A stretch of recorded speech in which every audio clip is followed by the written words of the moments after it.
Hi everyone and welcome to a new episode of Day's Podcast along with a new video. I want to thank you guys so much for liking, subscribing, viewing, watching, and listening. I truly appreciate it. We will be definitely putting more on Patreon and Spotify. Please bear with me.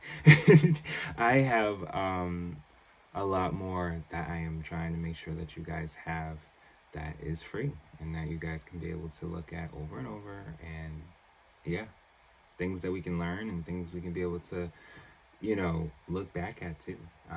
So yes, let's get into this new episode. We are going to talk about Tamar Braxton with her debut album, Tamar. So Tamar is the debut solo studio album by American R&B singer Tamar Braxton. It was released on March 21st, 2000 by DreamWorks Records and Red Zone Entertainment. So it was recorded in 1999. The album will be 25 years old soon. And I believe she has a birthday soon too. Let me see something. Yeah, I think so. I don't know if it passed yet. Maybe. This is, when you see this video, it's definitely Pisces season. Yep, her birthday is a week from now. This is the 10th. So yeah, she is having a birthday soon. Happy birthday. The album features guest appearances from Missy Elliott, Jermaine Dupri, and Emil, while the production handled by Tim and Bob, Tricky Stewart, among others. Originally entitled "Ridiculous," it debuted at number 127 on the U.S. Billboard 200 and 42 on the top R&B hip hop albums chart. Braxton later admitted in interviews for her second album, Love and War, that she was not fond of this album due to not having any creative control. Yeah.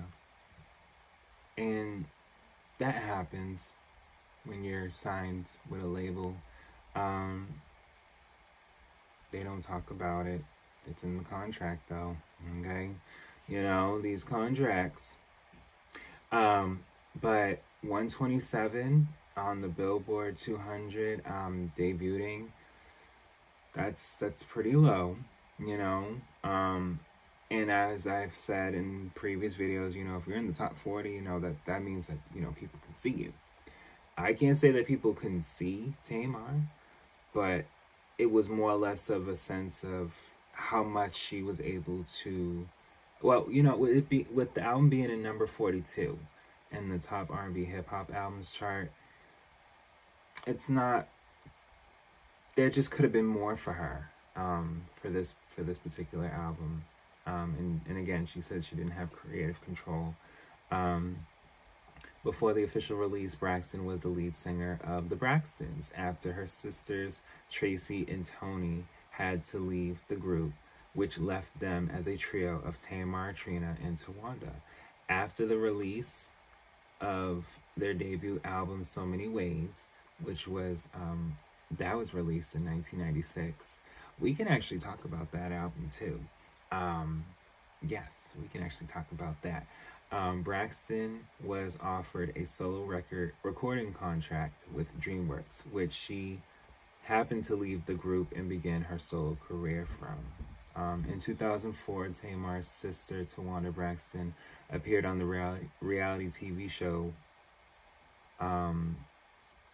Starting Over during its second season, revealing that Tamar signed a solo contract without telling her or Trina that she left the Braxtons group. Okay. I can't... You guys know I'm unbiased, so it's almost like I understand, but I'm more or less just like, there could have been understanding. That is the best way I can explain that for this, because that's kind of what they tried to have us as consumers and fans of them to understand, even in their reality TV show as well, where it's just like, there's things that they all want to do, and there may not be as much understanding as opposed to where people understand. And yeah, she to be honest with you, if it already was a sense of that happening with two other sisters, yeah, I wouldn't say that there couldn't have been a conversation, though. At the same time, conversations of conversations happen, and we all don't have the ability to control that. At the same time, could they be respectful? Yeah, they definitely can. In 1999, she released the EP Tamar Just Cuz to generate buzz about her debut album. The Tamar Just Cuz EP contained 4 songs: Just Cuz, Let 'Em Go, featuring Soleil, It's Time, featuring Grand Puba, I think, and Get Mine. Her album was originally going to be called Ridiculous, which would have been released in late 1999. Some songs recorded for this album remained unreleased, as this project was scrapped. Yeah, so there was an editor from AllMusic that said that the album was impressive and enjoyable. Yeah. So, but I mean, there isn't too much of a rating. It didn't chart as high. But that happens.